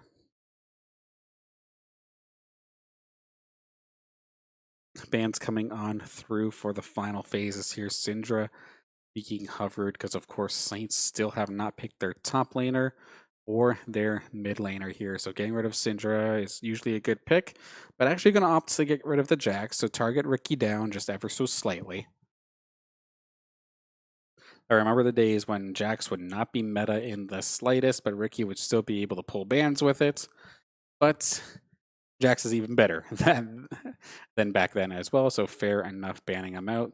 Cho'Gath going to be banned out actually here, so going to force the top laner Myths to have to go off on the comfort picks as well. Did so willingly last game, and to be fair, the Scion, while getting absolutely destroyed in lane, was still able to find effectiveness as a frontline tank and at least set up the rest of the team. So might have been behind on gold, but still got the job done. The Darius is going to get taken off the table once again here, so bans very similar to game number 1. Not going to want Ricky to have those outplays, and again, game 2, Ricky looks disgusting up there in that top lane, was getting so much done in terms of winning their lane, but could not necessarily translate that, as majority of the engagements were getting blocked, the combo pieces were getting stopped, and Saints could not necessarily get the team fight as cleanly as they would want. And the Scion also going to get picked off, so that means that Myths is for sure going to have to pick something he's not played today. And based off of their ranked record that they did send me via their OPGG, I'm not sure what else necessarily Myths can play, because it's been like 80% Cho'Gath and then 20% Scion. So I'm going to have to see something different here. But something different is actually going to come out of the mid lane. The Cassiopeia going to be picked up here from Benjamix. So a nice late game mage to kind of spice up this one, especially since they have the engagement already there with Jarvan. If they can keep the peel on the Cassiopeia, that is going to be a deadly mid laner later this game goes on. Going to be matched up here with the Ahri back and forth. We've seen this character pretty much every single game so far. Or I think, yeah, every single game so far in this series from one team or another. It's a very, very solid, safe pick. I did not necessarily see anybody like blowing people up with Ahri, but I don't think that's what she's meant to do necessarily anymore. More of a battle mage style, and has been able to get the job done. And the Yasuo pick for game number 3. for Ricky. And there is some support to actually get it done. So that is going to be interesting. And then the Malphite. Oh boy. Oh boy, we might be in for a treat for game number 3. A mixture of comfort picks, a mixture of style picks, and a mixture of champion picks that we've seen be super effective so far in this series. Just like the last couple games, one more time after this draft here, of course, we are going to throw this to a quick break, get the commercials in, so you do not get blasted with a Twitch ad mid-match. So one more time, one more break, and we'll be on the Rift for the decider.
All right, for the final time tonight To Summoner's Rift. in this NECC Legends Division semifinal, St. Clair College and Columbia College going on to the Rift. Once again, game 30 number seconds 3. until minions spawn.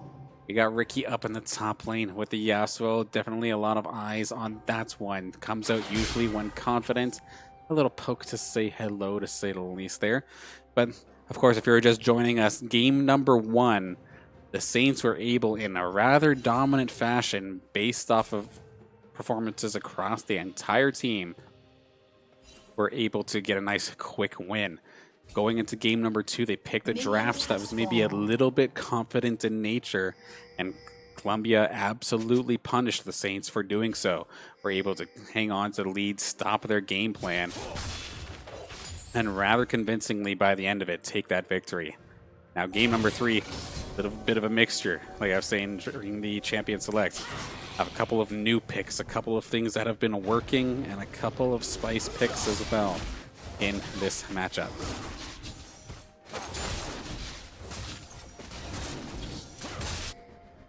An early invade to start off things here for the side of Columbia, going into the St. Clair jungle and stealing off that red buff.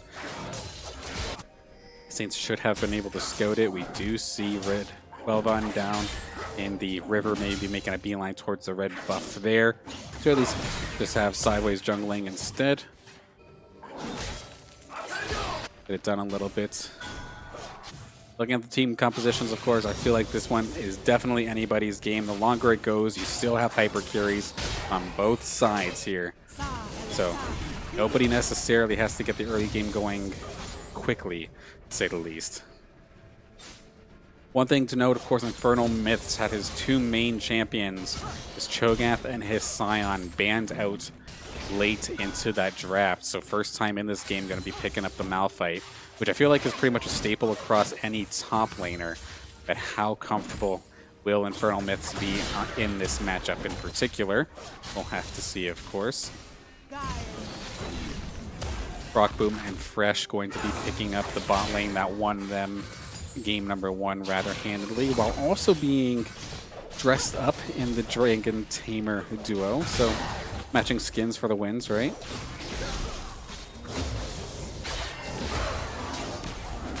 And I'm looking to see out of Bakery Boy, of course, has always been a rather strong assassin player, which, granted, Ari does have some of that flank potential, but maybe not as much burst damage as she used to. So looking forward to seeing how that mid lane goes up against Benjamix, as we see Red Quelvan looking to make a push down into the top lane, but after taking some pretty serious damage from tower shots, the Saints are going to opt against it and just let Infernal Myth stay there with about less than a quarter of his HP remaining. Of course, anytime Infernal Myths fires off his Q, that little rock disc, basically going to get blocked every single time by the wind wall from Ricky. Get a little charm, tiny little bit of damage, just trades around. Fresh getting a little bit of risk for wear down here into this bot lane. One thing that does kind of concern me, however, for the Saints is outside of, I guess, the Ivern's shielding and the Lulu shielding, there's no real natural tankiness here from really any of the players. I guess the Ivern is the closest thing that we're going to get to it, with Daisy, of course. But it's going to be a lot of stress on Fresh and Red Quelvan to get these shields on the right targets as they need them. Otherwise, a lot of that EHP that the Saints would have in their pocket could just end up going to waste. Quelvan still down in the bot lane, but actually so is Pengu. They could be thinking of a dive. I would imagine that Pengu and the rest of Columbia see the Ivern. They see him now, absolutely, as he pops out of the bush here. Is this dive still going to commence? I would be very, very surprised if it does. It looks like they are going to just walk away from it. Probably wise. I wouldn't want to have to dive into a bunch of shields.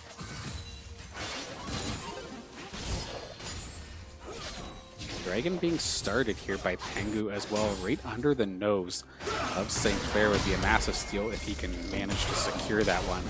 Get the side of Columbia off on the right foot.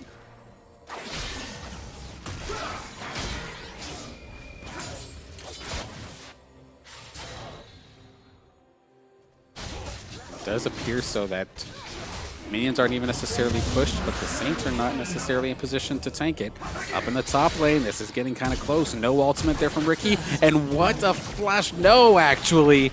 Infernal Myth in the last possible second with the last bit of sliver of HP is going to get the solo kill onto Ricky. And Bakery Boy going to answer, but does the tower answer for Benjamex? No, it is not going to be able to do it. Here comes Red Quelvan as well to assist with the escort. So 2 solo kills in different spots of the map. Ricky going to get the worst for wear up in that top lane. But Bakery Boy showing a sign of life here. Gets himself a strong, aggressive move towards Benjamix, getting the first blood there. Or not the first blood, but the elimination, rather. First blood went to Infernal Myths. Bot lane, still quiet as ever. Just farming up the storm, and as of right now, that farming has been massively in the favor of Paragon and Bondo there on the side of Columbia. Really able to push Rock Boom and Fresh around. When I think back to game number 1, I don't necessarily think that Saints were stomping in lane per se, but I think they were at least going even. Give Infernal credit, holding his own up against Ricky here. Good damage, gonna pop the ultimate as well. Does Ricky have enough burst damage to get the job done? Not quite this time. The ultimate off the table. Infernal, however, still does have his ultimate. Ricky does get over aggressive, could immediately be punished, especially since there is no flash available. Granted, yes, Ricky has a dash, but since it has to be on an enemy, it's probably going to end up being an aggressive dash forward.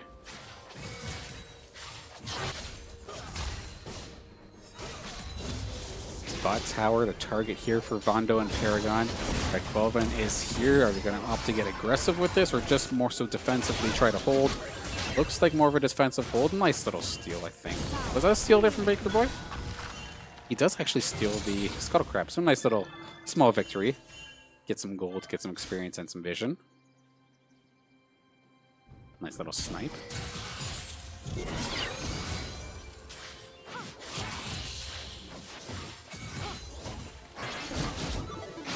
Do know it's early, but let's take a look at the goal differentials here between these players and see the small victories. Small victories so far for the top lane on Columbia. Jungling is pretty much dead even. Mid lane pretty well close to even, just barely favored the Bakery Boy. Bot lane is definitely the biggest difference. However, rates now with 3,000 in the pockets of Paragon compared to the 2.4k for Rock Boom. And Fresh and Bondo basically going even, so a little bit of a glaring difference down in the bot lane as of right now, but of course it's still extremely early. We're not even at the 10-minute mark yet. Solid job here for the side of Columbia to secure themselves a Rift Herald as well. Have themselves a lead so far into this game off of a goal difference, and I mean a couple of tower plates and maybe a full tower in its own right would just escalate that.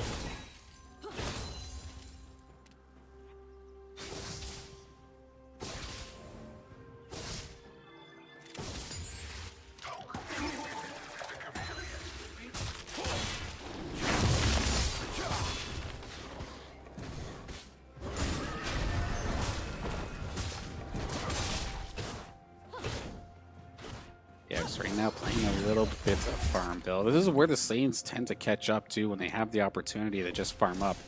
They do farm up rather efficiently. That's pretty much what brought them back into game number 2 as well. So I know they can end up pulling it off. And to be fair, they've gotten this within 1,000. Fresh going to be taking a decent amount of focus damage there from Vondo, but definitely not to build in like a burst mage as of this moment. Rock Boom able to just tank that off. Fresh able to just tank that off rather. A little help from the shield. Both junglers are down here. We're also seeing Bakery Boy make the trip down to this bot lane as this next dragon is coming up here. So Rockboom, big ultimate, going to shove both the bot laners on the side of Columbia into the pit. But with the reinforcements have shown up here for the side of Columbia, nobody's gone down until now. Paragon's down, Bondo's down, Pengu, you're not going to be long for this world either. A decisive fight here for the Saints, hitting right where it needs to, as 3 eliminations going on over towards the Saints. That's a little battle up here in the top lane as well. Myth's getting a little bit confident. And now that this bot lane is pretty much cleared out, that is going to leave this dragon wide open. Saints are going to be able to pick this up and take the lead here in game number 3. Some good damage coming out here, though, from Benjamax. Is going to get traded, though. No! Bakery Boy is going to be able to turn it around. Catches Benjamax getting over aggressive. Nearly pulled it off, to be fair, but it does not matter. Bakery Boy will survive and get the turnaround kill.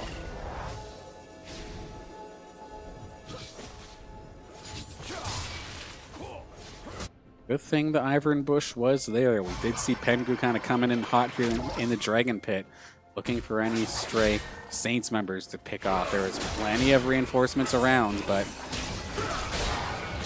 Bush was able to keep them concealed. So it is going to force the Rift Herald to come play down in this bot lane. Going to take care of this turret. No chance that thing lives. Going to take care of it and bring this game pretty well back to even. Can't see the Rift Herald doing any more damage in this instance. Does get cleaned up rather quickly, but it just gets the last tower plate and takes the tower down. So a little bit more gold in the pocket. Ricky and Infernal up in the top lane, basically off on their own island. Ricky is now starting to pull away a little bit in terms of creep score, in terms of CS, of course. Got a couple items under his belt, and now able to trade maybe a little bit more efficiently here with Infernal. Benjamax gets exhausted here, and with the rest of the Saints piling on through, it's just going to take one more little shot there, and the mobility there from that Ahri on Bakery Boy is able to secure the kill in that regard. Rockboom isn't even necessarily done yet, to say the least. Still able to just poke away at some of the players here on this side of Columbia.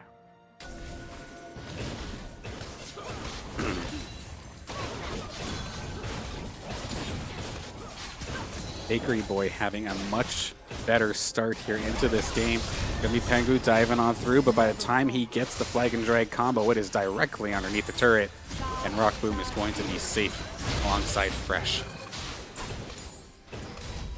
Yeah, Bakery Boy having so much stronger of a start here in game number 3, able to finish off a couple of these eliminations and a couple of these engagements, especially the early one down in the bot lane, were clumped up battles. And I feel like if there's anything that Ahri likes, it's being able to fire off that Q right through a group of champions like that. And some solid setup from everybody on the team, able to get them that much further ahead. So maybe Ahri will, by the time this late game kind of gets underway, have a little bit of additional burst damage that we've maybe not so seen in this first and second game.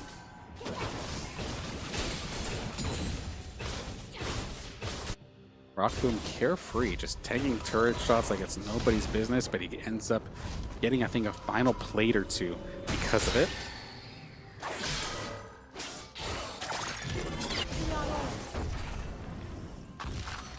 That was a close one there, Vondo. Nearly got him. Not this time, though.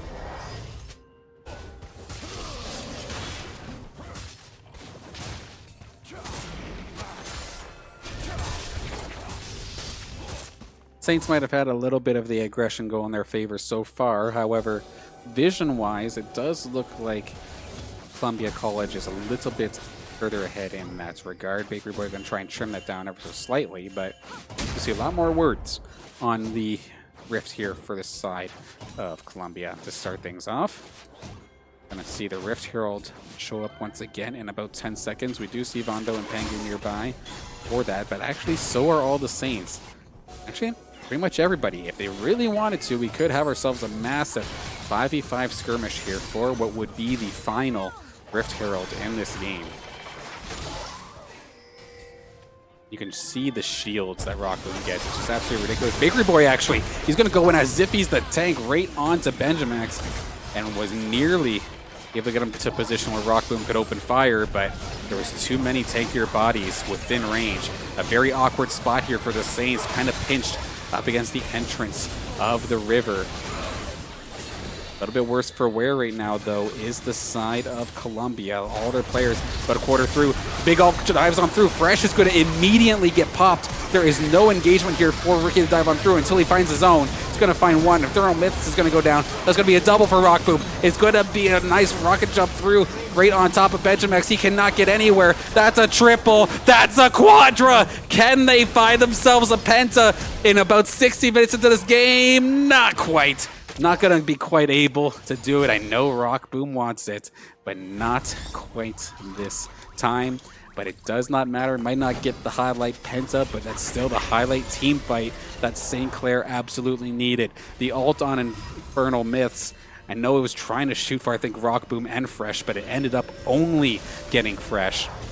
And again, I'll say it time and time again, you blow up the support, okay, that's great, but that means that the damage is still going to be dumped on you. And all the tankiness there was just able to be provided by Red Quellvine. And all the engagement, all the CC was still available there from Bakery Boy setting things up. Ricky was able to set himself up there with a tornado to pop the ultimate onto, I believe it was Benjamax. Now we're seeing Bakery Boy. He's actually got some damage now. This is probably the most I've been able to see Bakery Boy actually burst people so far in this series. And this is now going to leave the opening here for the Saints to get Dragon number 3 of the game, but number 2 in their pocket, I should say. Smiting down, Rockboom completely fearless, just going to dive right into the face of a Draven. Okay, Paragon going to answer back with a little bit of damage, but Bondo is going to have to probably back at this point here. 1 or 2 more shots could absolutely be curtains here for him.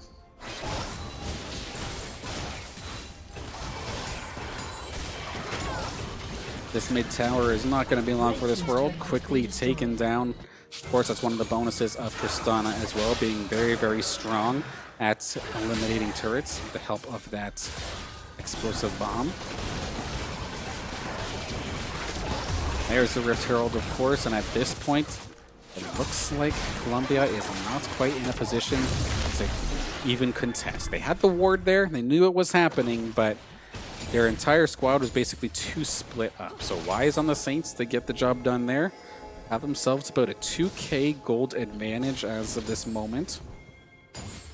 A lot of it to do with eliminations, however. They're not necessarily killing it in terms of objectives yet. So that is still a lot of gold on the board if they can take some of these turrets down. We see Bakery Boy getting a little shove on this top lane turret. Angu maybe wanting to jump on Bakery Boy as of this moment, but there is backup there unless Bakery Boy face tanks and nearly finds himself in between a Jarvan and a Inner Flame, but manages to stay alive for now. With all the players up there, this actually leaves the mid lane completely unattended. Paragon and Vondo are going to be here, but Shelly does just straight up go for the turret, and it does destroy that mid turret. Bottom turret is now gone as well. So much gold in the pocket of the Saints, but at the same time, a massive cash-in here for Paragon, able to get the elimination onto Red Quellvine. So they may have overextended that mid lane ever so slightly to get that turret. But by Ricky getting the bot lane turret, and it looks like Bakery Boy as well is going to get this top lane turret. Overall, massive W here for the Saints in terms of this gold lead that's just shot up to probably just below or just above 3k.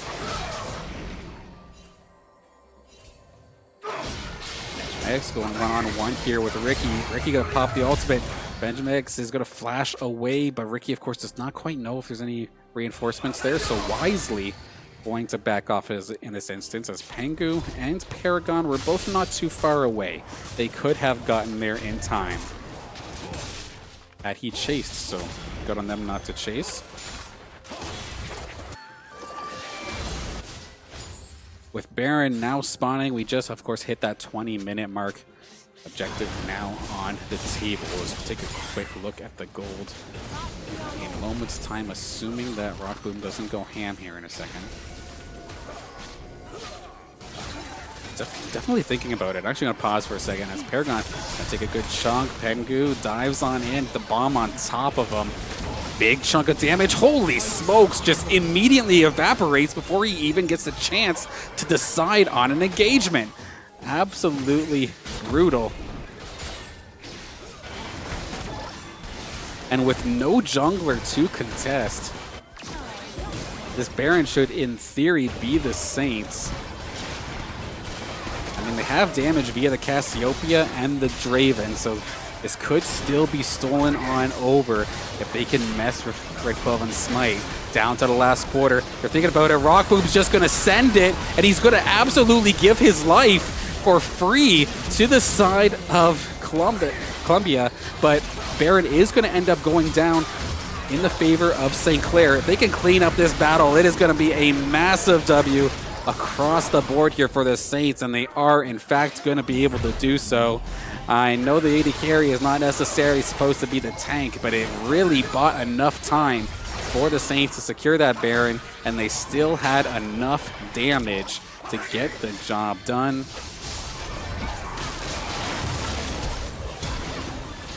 Under the tower they go. They want to take care of Pengu as well.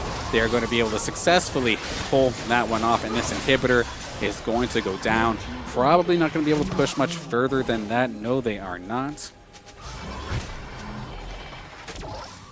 Back to get their items. So that massive team fight victory there for the Saints, able to take care of the Baron while the jungler was down.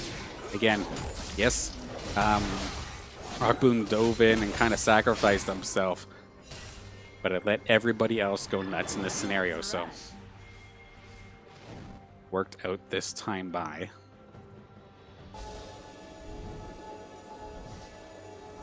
With the inhibitor down, Saints should have all the pressure in the world for this next dragon, secure their third dragon of the game, and be able to threaten the Dragon Soul in about 5 minutes time. Nobody on the side of Columbia will be able to contest this.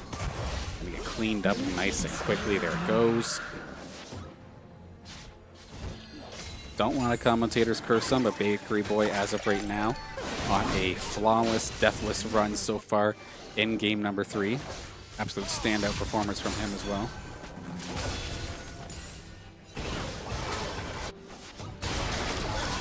Bot lane turret going to be taken down for free. I feel like the only way that Columbia has the chance here would be to death ball it, try and counteract the death ball of St. Clair. And they catch out some of these cooldowns, but just the way these towers just get shredded so quickly is so scary here for the side of Columbia. It's going to be another inhibitor down.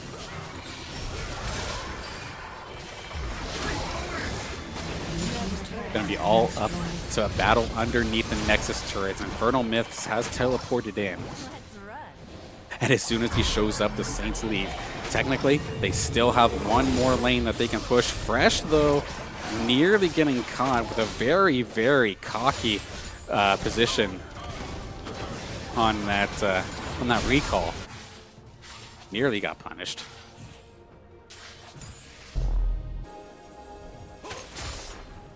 In the end, going to get out of here safely, though. Saints are going to slowly but surely start pushing this top lane over. Let the super minions take care of the other lanes.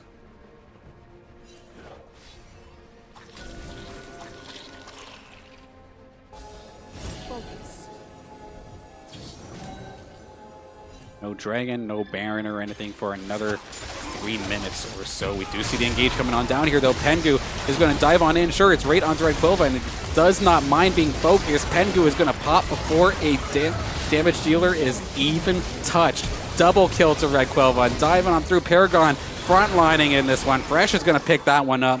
With 3 members down, I don't think the Saints even bother with this top lane. There's super minions pushing through the mid lane, and without a doubt, the Saints should be able to push on through.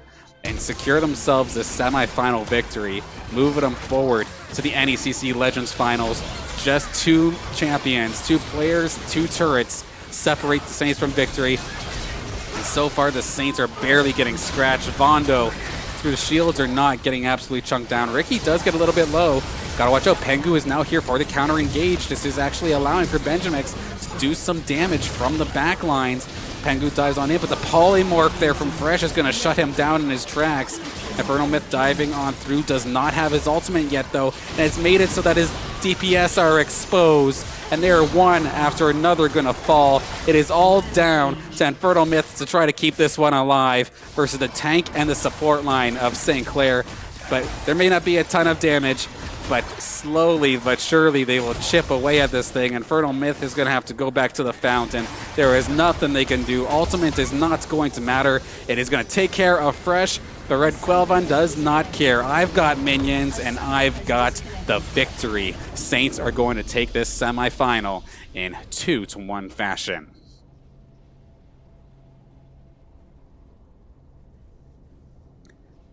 For a little while there, that Game 3 could have gone either way, but at the last moment, around that 20-minute mark, it just seemed that the Saints had the combination they were looking for, getting the positioning they wanted, and their aggression was rewarded for the most part. It was not overzealous, it had a purpose, and got the job done. And that does now mean that they will go up against the winner of Fisher College and U Ottawa Garnet in the NECC Legends Finals tomorrow at 8 o'clock in best of 5 action. So it is going to be an absolutely exciting one. The plan will be to have that matchup here on the Saints Gaming CA channel. I want to give a big thank you to everybody for tuning in to the matchup here tonight and supporting your classmates, friends, team, whatever it may happen to be. Thank you for your support. But with that being said,